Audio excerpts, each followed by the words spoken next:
एक समय की बात है। एक राज्य में एक प्रतापी राजा राज करता था। एक दिन उसके दरबार में एक विदेशी आगंतुक आया और उसने राजा को एक सुंदर पत्थर उपहार स्वरूप प्रदान किया। राजा वह पत्थर देख बहुत प्रसन्न हुआ।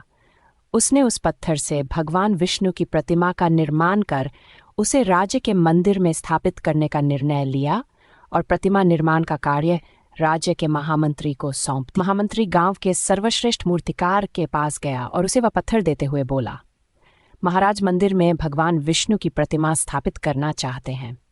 7 दिवस के भीतर इस पत्थर से भगवान विष्णु की प्रतिमा तैयार कर राजमहल पहुंचा देना।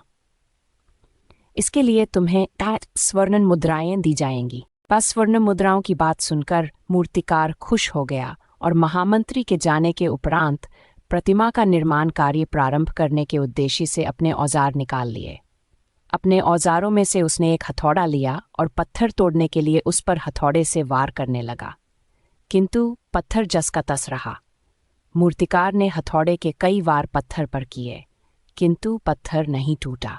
50 बार प्रयास करने के उपरांत मूर्तिकार ने अंतिम बार प्रयास करने के उद्देश्य से हथौड़ा उठाया, किंतु यह सोचकर हथौड़े पर प्रहार करने के पूर्व ही उसने हाथ खींच लिया कि जब 50 बार वार करने से पत्थर नहीं टूटा तो अब क्या टूटेगा।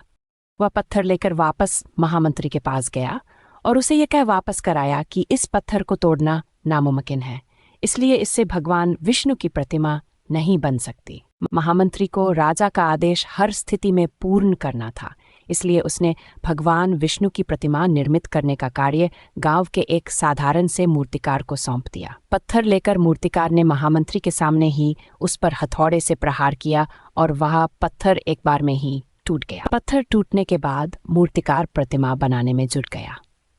इधर महामंत्री सोचने लगा कि काश पहले मूर्तिकार ने एक अंतिम प्रयास और किया होता तो सफल हो गया होता और 10 स्वर्ण मुद्राओं का हकदार बनता। मित्रों, हम भी अपने जीवन में ऐसी परिस्थितियों से 2-4 होते रहते हैं। कई बार किसी कार्य को करने के पूर्व या किसी समस्या के सामने आने पर उसका निराकरण करने के पूर्व ही हमारा आत्मविश्वास डगमगा जाता है और हम प्रयास किए बिना ही हार मान लेते हैं।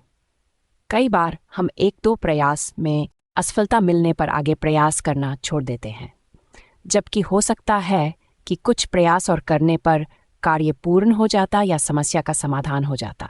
यदि जीवन में सफलता प्राप्त करनी है तो बार बार असफल होने पर भी तब तक प्रयास करना नहीं छोड़ना चाहिए जब तक सफलता नहीं मिल जाती।